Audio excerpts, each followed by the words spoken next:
Hello សួស្តីអ្នកទាំងអស់គ្នាចឹងសម្រាប់វីដេអូនេះយើងនឹងសិក្សាបន្តទៀតអំពីព្យញ្ជនៈនៅក្នុងភាគអ៊ីនៃភាសាចិនចឹងសម្រាប់ព្យញ្ជនៈទី11គឺហឺព្យញ្ជនៈទី12ជីព្យញ្ជនៈទី13ឈី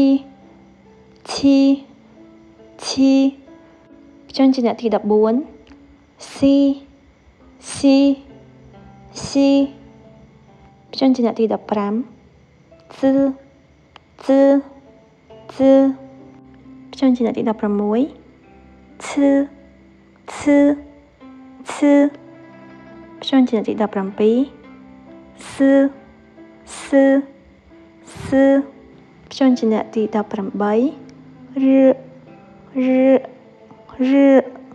អូខេអ្នកទាំងអស់គ្នាចឹងសម្រាប់វីដេអូនេះយើងមានតែប៉ុណ្្នឹងឯងចឹង